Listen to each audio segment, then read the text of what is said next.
Let's turn it over to you, Perry-Ann. You have obviously a lot going on with this sort of this bill that's going through the New York legislature. Can you talk to us about that? Because that's a very big deal as it relates to New York is Bitcoin truly mining. failing us. New York's still failing us? Failing us, yes. The legislature is planning to ban proof of work mining in the state. It's technically, they're calling it a 2-year moratorium, but it's a ban. This bill has already passed the Assembly, and it will come up for consideration in the Senate any day now. Our team at the Chamber of Digital Commerce, we have a team of lobbyists on the ground in Albany. They're working full time on this, and now is the time for anyone who cares about the future of this industry to make your opposition to this bill known. So I'll tell you, our efforts in the House were definitely heard.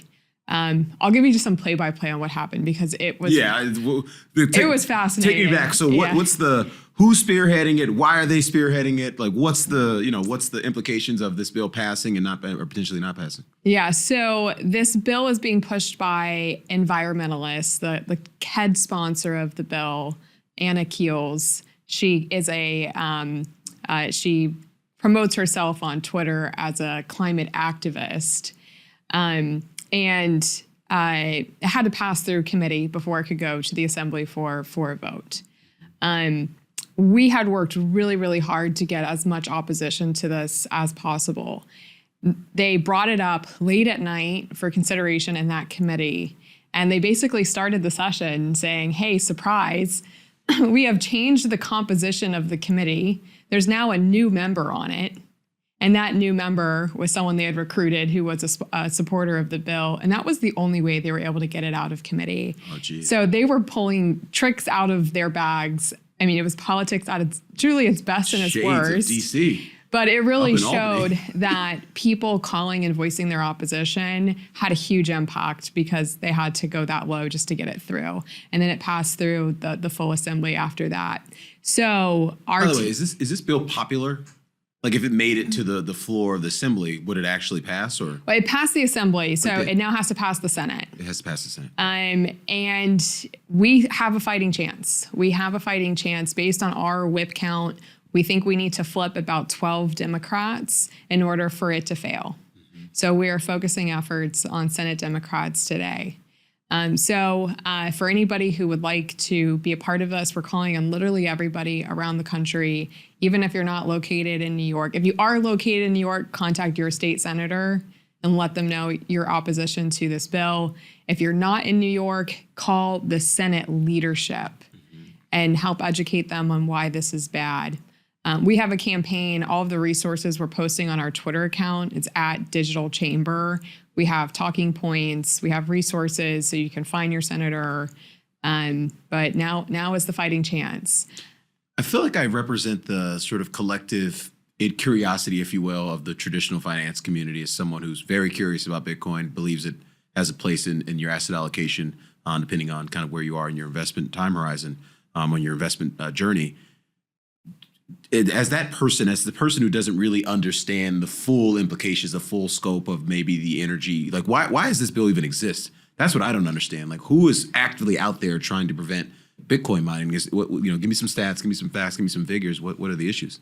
Well, from my position, we should not be passing such a draconian measure into law if we don't understand it. Mm-hmm. And clearly, New York does not understand this because there's a lot of misconceptions about why they're pushing this through. They're trying to curb energy use and carbon emissions. Well, Bitcoin uses a negligible amount of energy. It's not going to accomplish any of those goals. Further, there's an alternative piece of legislation that has already passed the Assembly that would conduct a task force to put forward a study to understand this better. So, I mean, if logic just prevailed, which of course logic and reason don't always prevail in politics. Logic does not prevail. Money prevails in politics. We would first understand it and then take action. They're doing it completely backwards. That's fair. Brian, do you think this will have any implications? Like, play this forward. Like, let's say the bill passes.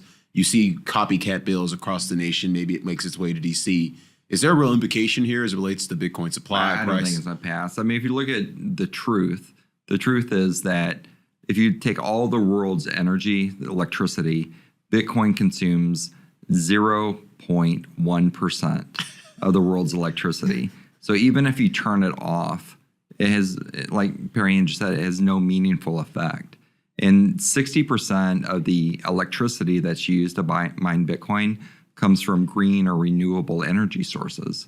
So in the United States, 20% of our energy use, electrical use, is from green energy or renewable. So the Bitcoin mining industry is 3 times more greener than the average U.S. consumer. Wow. So it's this is just an attack on Bitcoin. it's fake information out there, getting people riled up, and it's like I said, even if you turn it off, it doesn't make a difference. Gotcha. So this is the kind of, I thank you for sharing that, because I've not heard those stats. All I've heard and seen is really Greta Thunberg saying that Bitcoin's going to, sink the planet, right? Like from what I just heard from you, if we turned off all Bitcoin mining globally, the planet will be underwater in 5051 instead of 2050, right?